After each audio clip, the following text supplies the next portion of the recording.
Is there an ideal length for podcast episodes? Welcome to the Audacity to Podcast, episode 305.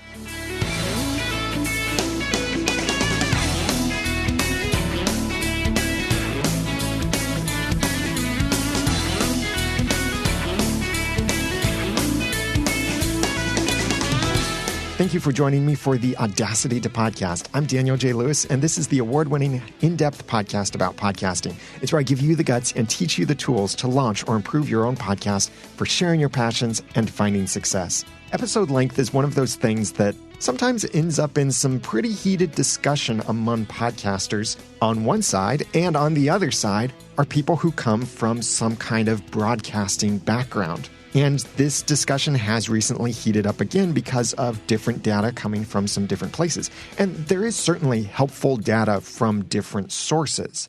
But what's most important for you to consider is what is right for your podcast. So that's what I want this episode to help you decide. And I suggest a who, what, when, where, how, and why approach to determining what the perfect podcast episode length is for your own show and based on your own situation. So if you'd like to follow along in the show notes for this episode, number 305, then go to theaudacitytopodcast.com/length. First, who is your audience? Because most podcasts target separate niches, it can be very difficult to make a blanket recommendation on all podcasts to say all podcasts must be this length or the ideal length of a podcast is this. Many of the podcasts from public radio showrunners are intentionally and very skillfully designed to reach a broad and general audience. But your podcast may reach a smaller, more focused audience that may actually never be interested in general content or a general perspective. So when you get to know your audience, you can better understand their specific needs and situations. For example, if you have a podcast for new moms, think of their situation. They may not have much time to listen while they're caring for their young children. Or if you have a podcast for business executives, they may not have all that time to listen during business hours, but they may want to continue their education away from the office. Kids may have a shorter attention span, especially for non-entertaining content. Agricultural workers, farmers and such, may have many, many lonely hours away from the internet, and they may be very eager for something mentally stimulating. So you can probably imagine that a 5-minute podcast could be ideal for one audience, but too short for another. Inversely, a 3-hour long podcast could be ideal for one audience, but too long for another. Your listener is the most important person to your podcast. Duh, right? So think about what is best to serve them, not what's best for the industry or anything like that. What does your listener need? Do they need 3 hours? Do they need 5 minutes? Can they stand 3 hours? Can they stand 5 minutes? How can you serve your listener best? Because I really hope that's your goal with your podcast. Yes, you can have a goal to have fun yourself and maybe make a profit from your podcast, but your goal really needs to be first to serve your listener. So what episode length for your content does that best? Who is your audience? Next, what is your subject? Because broadcast media reach a really wide audience and general audience, they need topics that appeal to the general population. That's why most long-form radio talk shows are about money, relationships, and I would say even religion is in that relationships category. Because after all, when we're talking about religion, we're really talking about a relationship with a deity. So I'd lump that in with relationships. Also tech, politics, and sports. And that information interests nearly everyone. We all have a need somewhere in one of those different things. I'm not so sure you'd say sports is a need, but many, many people in America especially are interested in sports. But podcasts are far more focused. You don't have to worry about appealing to the general population or thinking of trying to appeal to employees who are on their drives home from work during this particular rush hour. You only have to be concerned with the smaller group of people interested in your subject. And what is that subject? That ties in with how long your episode should be. And not all subjects are equal either. Although it's possible that nearly any subject could be shared, at least to some degree, in a few minutes or in a few hours. Some subjects may be better at different lengths. For example, consider educational content. It really depends on the depth of the information. It's good to be short when it's a lot to take in. For example, Grammar Girl, hosted by Mignon Fogarty. That's a lot of information packed into a little podcast, and it would be a lot to take in. But being a short podcast that's about 10 to 15 minutes average length now, it's very digestible. You're getting one basic grammar concept or an understanding of something. Now you get some more insight too and some perspective from Mignon.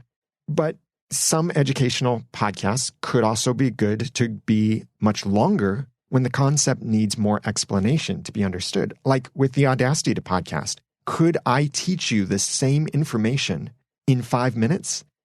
Probably not, because the way I teach you through the Audacity podcast is to give you a thorough understanding of things. You could also consider inspirational content. That may be something that's good to be short. Like consider all of the devotional style books that provide quick inspiration and make it easy to consume each day. You probably wouldn't be too interested in a devotional or daily inspirational book if it's 20 pages every morning. But you can read a page, you can read a paragraph, or maybe a couple pages each morning. It's something nice and quick to inspire you and give you something to take with you for the day. Entertaining content that is good entertaining content will probably never be long enough. Look at how well the Lord of the Rings extended editions and then the extended editions and the extended director's cut completely unedited. You know, the way that has gone with that whole Lord of the Rings franchise. Now that's excluding the Hobbit franchise, but I'm speaking specifically Lord of the Rings. Look how well those extended editions sell compared to, say, Star Wars Episode 1, The Phantom Menace. Is there even an extended edition for Star Wars Episode 1? Does anyone care? I think most people agree that Star Wars Episode 1 was certainly not the best movie ever. And it might be near the bottom of many people's lists. Now, both of these are entertainment. They're designed to be entertaining. But the quality of one far outweighs the quality of the other. So with Lord of the Rings, you might sit down to watch Lord of the Rings or Harry Potter or a Marvel movie or the Lego movie or whatever your favorite movie is. You may sit down to watch it, and when it's over, you probably feel like, oh, man, I could keep watching this kind of thing for hours more. And some of these movies do go on and on for hours and hours. But you watch a movie that's absolutely horrible, whatever that is to you, what those movies are. Maybe some of these movies I think are good, you think are horrible. Well, you sit down and watch one of those and you're probably looking at your watch. You're wondering, oh man, when is this going to be over? Just get it over with. Just come on, end credits. Hurry, please. I want to go. This is boring. See, they can both be entertaining. And it's not the actual length of the movie or any kind of other entertainment that makes a difference. It's the quality of it. The Harry Potter books are very long books, especially as you get later on in the series. And I have not read the entire Harry Potter series. I actually only just recently started reading the books. I have seen all of the movies, though. I have also read most of the Tom Clancy Jack Ryan universe books. And as I mentioned in one of my recent episodes, the book Red Rabbit was really long and really boring. Now, Red Rabbit versus a Harry Potter book, maybe same length of books, maybe same number of pages, different level of quality, engagement, and relevance. One doesn't feel long enough. The other feels way too long. It's not a matter really of the length itself. It's a matter of the quality of the content and what is your subject for your podcast. Some subjects may lend themselves to longer form, while others may lend themselves to shorter form. Some podcasts may be harder to consume because their subjects require uninterrupted attention. But you can easily stave off that concern by ensuring that your content is segmented in a way that's friendly to multiple listening sessions. So you keep in mind maybe to not necessarily do a full radio reset. I really don't like those where you say, I'm talking to so-and-so or you're listening to such and such podcast. I really don't need a reminder of what podcast I'm listening to. I know what podcast I'm listening to. If I've forgotten what podcast I'm listening to, then something's wrong somewhere. I'm not sure if that's your fault, my fault, or my device's fault or whatever. But I know what I'm listening to. I don't need to be reminded. But what you can do in your podcast is a a soft reset, I would call it, where it's not so much like the podcast is starting over and we're just back from a commercial break, but you are reminding people what's going on. And you can do that without saying, we're talking to so-and-so, or we're talking about such and such. You can do that by using someone's full name or mentioning context, again, refreshing it in a little bit of a way. So it's kind of like a soft reset, but not completely rebooting the podcast. And when people then have to listen across multiple sessions, it's easier for them to follow along. Now, if your podcast changes subjects or covers different points and topics every few minutes, then that's a lot easier to do. You don't have to worry so much about doing a soft reset. Consider the No Agenda podcast. It's a twice weekly, 3-hour-long podcast that has huge success, and I listen to it myself. I listen all the way through the podcast except for the techno stuff at the end. And I don't complain about the length because the episodes are entirely informative and entertaining. In fact, when I spent a few months of summer 2016 building my acoustic panels for my studio, I built 28 or so acoustic panels. Each one took a grand total of about 2 hours each. But I saved a bunch of money by spending all of that time making them. Yeah, lesson learned, but I really like the result. That aside, while I was making all of these acoustic panels, I was listening to podcasts. I had nothing else to do with my mind because I had it all down, the patterns, that how long things should be cut and everything like that. And that's around the time when I started listening to No Agenda.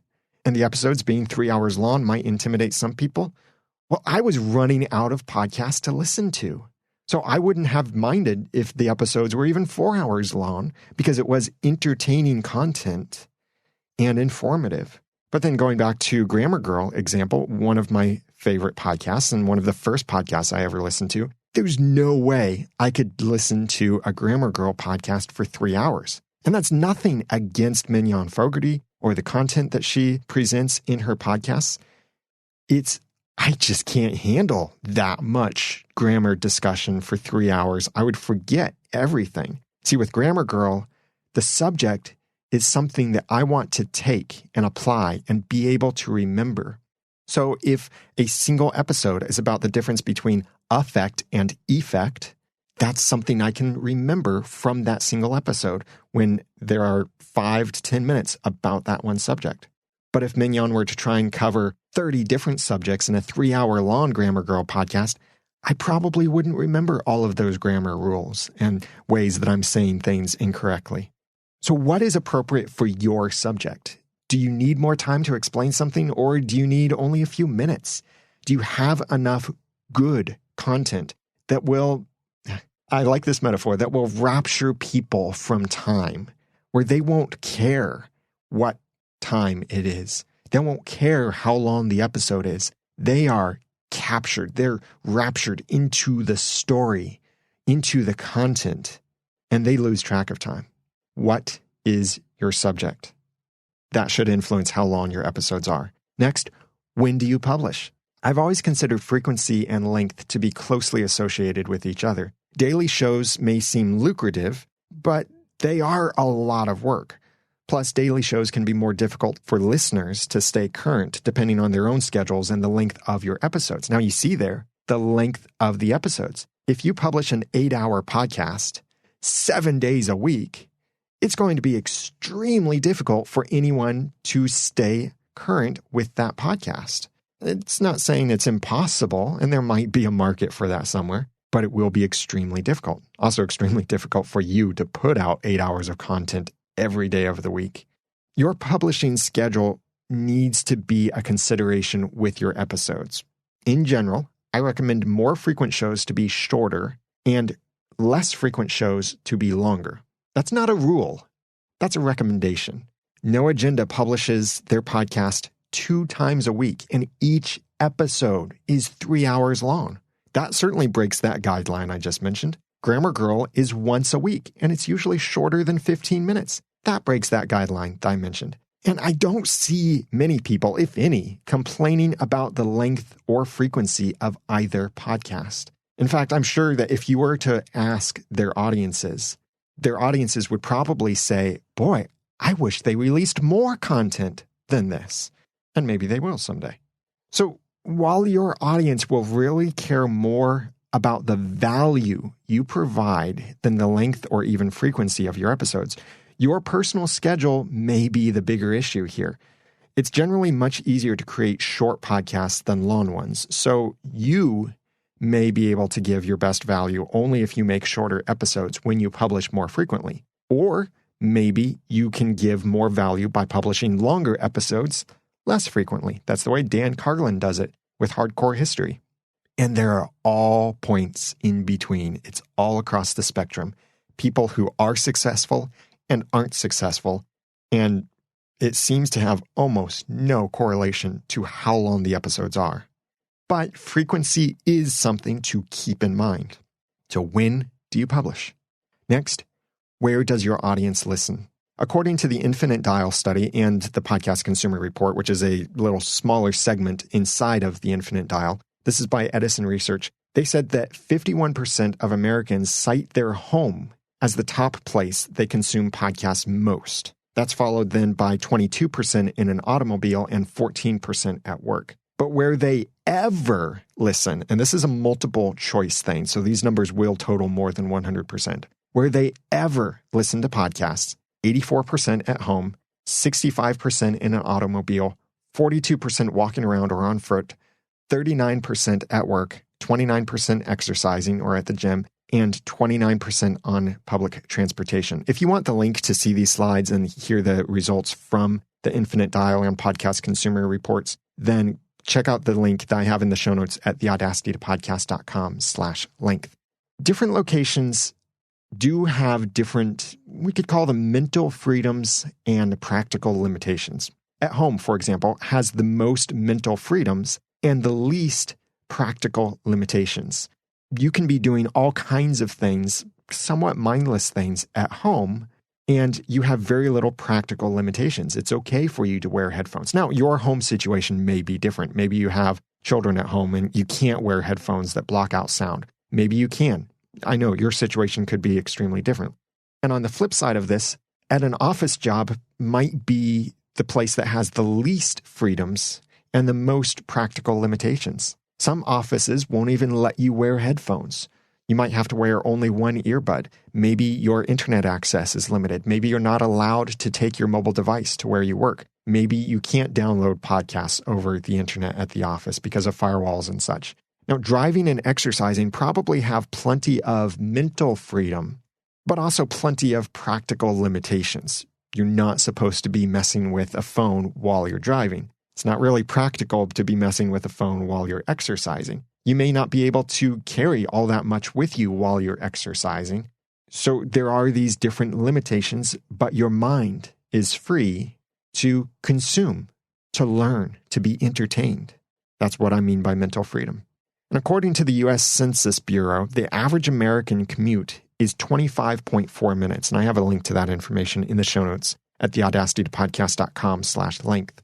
While this number, 25.4 minutes, is certainly helpful to know, especially in considering how long certain topics could be in your show before someone might have to get out of their car and stop listening. It's helpful to know that, yes, but it doesn't have to influence your episode length.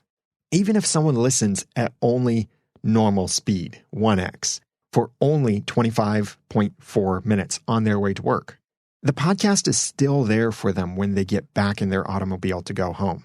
And it's probably easier for them to resume listening to the podcast they were listening to than to switch podcasts. In fact, the more interesting and relevant the content is to them, the more likely they'll be to resume listening and perhaps even continue listening across multiple sessions, regardless of how long the episode is. I've heard this from many people about my recent episode of the Audacity podcast, which to this day is my longest ever podcast episode recording. My wife and I were in the studio for 6 hours. We recorded for 4.5 hours, and the episode, when edited down, was 3.5 hours. And I've been receiving messages from people saying they loved the episode. They listened across multiple listening sessions. My friend Dave Jackson from School of Podcasting said that he spread it across multiple long walks while he was trying to listen to the episode. Others have told me I was just gripped by the story. I couldn't stop listening. And many people have even told me that's their favorite episode I've ever done of the Audacity to Podcast, which is crazy because I didn't really talk much about podcasting in the sense of what can you apply to your podcast. It was more inspirational content. I was telling a story, and it was 3.5 hours long. And many people have told me that it's their favorite episode I've ever done.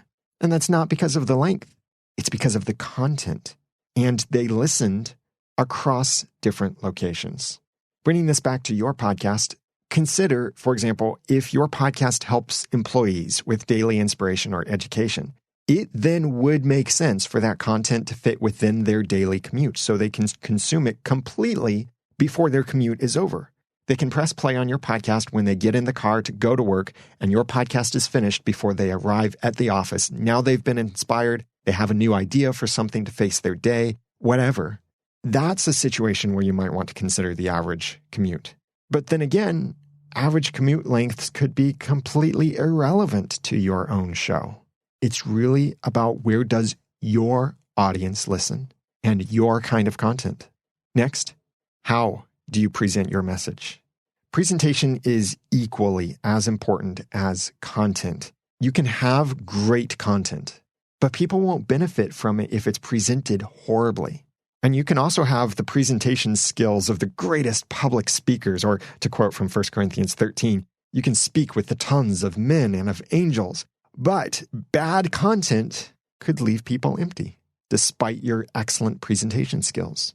If you can maintain your energy level and the quality of your content and the relevance to your audience for only 20 minutes, then that's your ideal length. If you can maintain it for longer, then a longer show could be an option, though not a necessity. In the book Beyond Powerful Radio, Valerie Geller said there is no such thing as too long, only too boring. So is your episode boring? Does it get boring because of how long it is or how long you're trying to make it?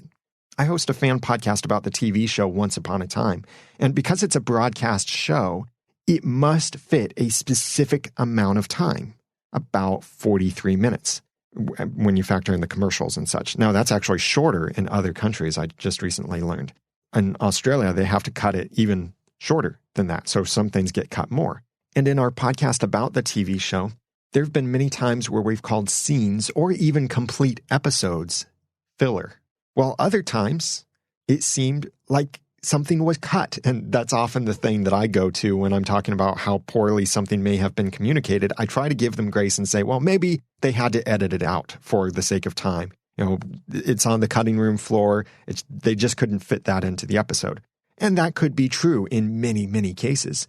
And the other side is also true that many episodes feel like, oh, they're just really trying to stretch this out just to have something to fill this time slot.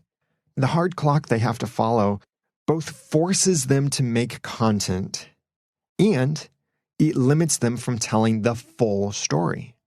That's why movies can often feel like they tell a story better than TV shows, even though ultimately a TV season or an entire series has many more hours to tell a story.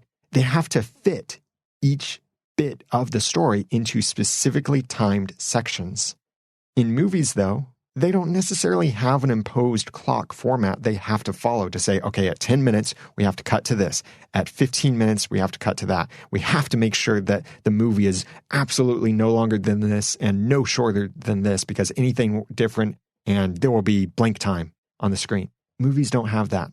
Yes, movies do have in mind to make a movie and tell a story in a certain length of time, but we've seen many movies that have been very long still perform very well. It's in how the message is presented. So for you, consider, how do you present your message? So these questions to help you determine the ideal podcast episode length. Who is your audience? What is your subject? When do you publish? Where does your audience listen? And how do you present your message? And then lastly, why it actually doesn't matter much. Some broadcasters, such as those who have recently written on bridgeratings.com, have said that because the average commute is 25.4 minutes, and because of certain other things, your podcast episode should be that long too. The ideal length being 22 minutes or 20 minutes, somewhere around there, that they'll often say. But as I believe I've already demonstrated here, there are many more factors and success stories at all points in the spectrum. Podcasts that are extremely short and very successful, podcasts that are extremely long and very successful, as well as the other way, podcasts that are very short and failing horribly, and podcasts that are very long and failing horribly. See, the episode length isn't what determines the success of a podcast. Look at No Agenda show, or in addition to No Agenda, Dan Carlin's Hardcore History. It's extremely long. Some episodes have been as much as 6 hours in length, but the length hasn't held back these podcasts. In fact, Rob Walsh, the VP of Podcaster Relations at Libsyn, which is the largest podcast host and distribution platform, and hosts many of the top podcasts in iTunes, Rob has said that among their customers, 84% of the podcasts with more than 100,000 downloads per episode, that's not per month or lifetime 100,000 downloads, that's 100,000 downloads per episode. Okay, so you, me, we're probably extremely far from that. Hey, if you have more than 100,000 downloads per episode, email me. I want to know that you listen to this podcast. But Rob said that of those with 100,000 downloads per episode or more, 84% of them are longer than 51 minutes, nearly an hour minimum length. 84% of these top podcasts, their length isn't holding them back. They're longer than 22 minutes, and these podcasts have very engaged audiences. And some people may say, oh, look at Edison research that says such and such, and people are listening in these places, and that's why we should have short episodes. But even Edison research's own findings confirm that long form isn't a problem. According to their study in 2017, the average podcast consumer listens to 5 hours and 7 minutes per week across 5 podcasts per week. Now, whether that's 5 episodes or 5 different podcasts, as in completely different shows, the data doesn't show that. It's just 5, we'll call them episodes. So 5 episodes per week. So do simple math there. 5 hours and 7 minutes across 5 podcasts per week. That means the average length of a consumed episode is 61.4 minutes. But don't think that that's necessarily a guideline for what the ideal length of an episode is, because that's actually more a reflection of how long the episodes are that the participants in the study listen to. That's not really a reflection of the success of podcasts, or to say podcasts longer than 61.4 minutes are better or anything like that. It's just that's of all of those who listened, that was the average. In fact, I wonder what my average would be if I were to look at all of the podcast episodes I listen to. Like, I listen to very short podcasts like Ask Pat from Pat Flynn, or Mike Rowe's podcast, The Way I Heard It, or Emily Prokop's podcast, The Story Behind. I also listen to Mignon Fogarty's Grammar Girl, Steve Robbins' Get It Done Guy. These are short-form podcasts. I listen to those. I also listen to some really long-form podcasts like No Agenda. And I host a podcast that sometimes ends up being 2 hours long, with our Once Upon a Time podcast. So I wonder if I were to average out all of my podcasts, where would my average length be? But of all of the podcasts I'm subscribed to, I listen to all of the episode for each of them. Now, for some of the podcasts that release a lot more frequently, I sometimes pick and choose which episodes to listen to. Like Ask Pat, for example. I don't listen to every episode of his because not every episode is relevant to me. But of the episodes I do listen to, I listen to them all the way through. And it's not a matter of how long the episodes are, although there are certain times where I decide I'm going to be in the car for only 10 minutes. I want to make sure that I complete a podcast, so I'll listen to a couple episodes of this or this 20-minute podcast at 2x speed or things like that. But other than that, and that's a rare thing, the length of an episode doesn't really affect me. And the averaged out number might be, for me even, might be somewhere around 1 hour or maybe even less than 1 hour average episode. So that's not a reflection of the success of those podcasts. It's merely a reflection of how much content I'm consuming, or in the case of the Edison research, how much content the average American podcast consumer is listening to. And again, all of these are average and broad studies, and they can be really nicely informative, but the diverse niches in podcasts make the data almost impossible to apply without deeper, segregated studies. Like, I really wish Edison Research had the resources to be able to dig deeper and ask people, do you listen to this genre, or do the podcasts you listen to come from public radio broadcasters, or do the podcasts you listen to come from independents who only have a podcast and that's all that they're known for? I'd love to see more data like that, and I know the industry would love that too, because then we could really see, okay, gaming podcasts are much more consumed when they are maybe this length, or when they're presented in this style, or that kind of thing. Someday we'll have access to more thorough information like that. But for now, we have these general broad studies, which are helpful, but again, not necessarily applicable to your situation or my situation. So I like to summarize it like this. And you might want to write this down, or you can go to the show notes at oncepodcast.com/length, and you can click the tweet button and tweet this yourself if you agree with this. The ideal length of a podcast episode is the same as the ideal length of string. And that is as long as it needs to be. Sometimes you need short string. Sometimes you need long string. Sometimes your podcast needs a short episode. Sometimes it needs to be a long episode. How long does it actually need to be? And that's how long it should be. Ignore all this stuff about people saying, oh, your podcast episode must be so many minutes in order to succeed. Or, oh, so many people drop off after 20 minutes into a podcast. That may often be ignoring the fact that people listen across multiple sessions. So maybe they listen to a 4-hour-long podcast 20 minutes at a time. Sometimes that's the way I get through No Agenda episodes, 20 minutes at a time. The ideal length is as long as it needs to be. That's exactly how long your podcast episodes should be. If you agree with this, disagree, or you want to add your own insight, I'd love it if you'd comment on the show notes at theaudacitytopodcast.com/length. And while you're there, how about sharing this episode out or tweeting some of my quotables from it? That's over at theaudacitytopodcast.com/length. I want to thank a couple real people who have left some kind reviews for the Audacity to Podcast in iTunes. And I say real people because, coincidentally, both of these people from completely different countries have the word real first in their podcast name. First, I want to thank Chris from Real World Redneck Outdoor Adventure Podcast, who wrote this kind review for me in iTunes USA. He said, inspiring and helpful. Thank you for the many useful tips and tricks that you share. You have inspired me to start my own podcast called Real World Redneck Podcast. It's a show about outdoor adventures and hacks. Still a little rough around the edges, but I'm having a blast. Thank you, Chris, for that kind review. And here's a little sample of Real World Redneck.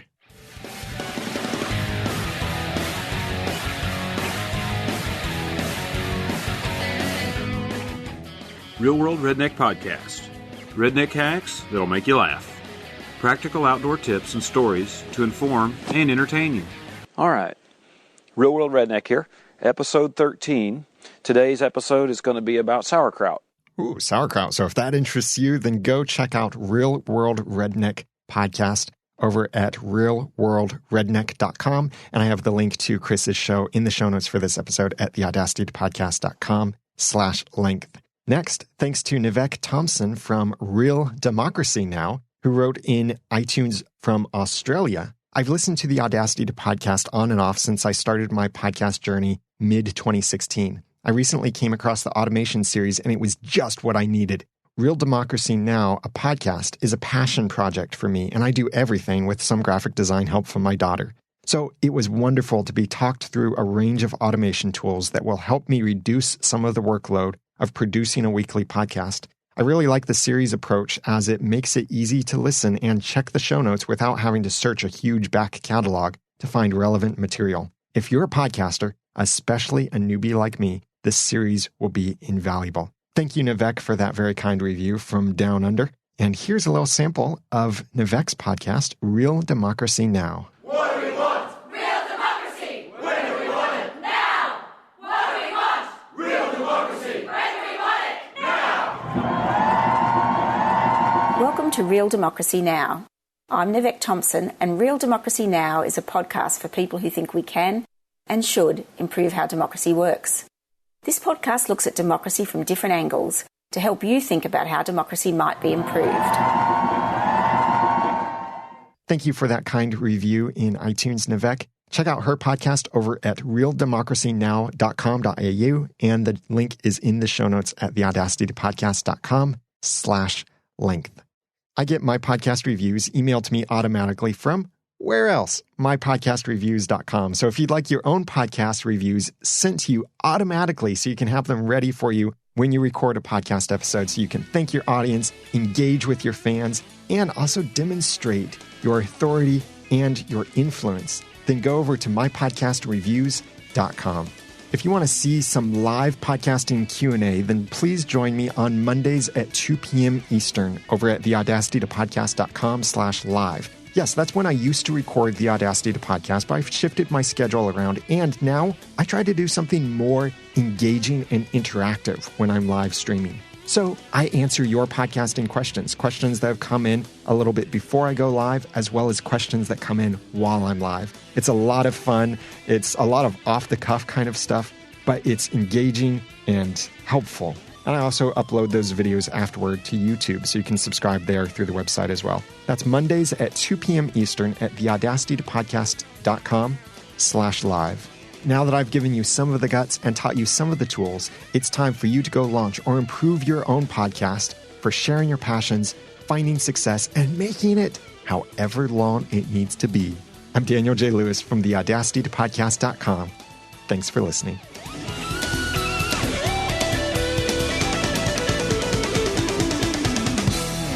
The Audacity to Podcast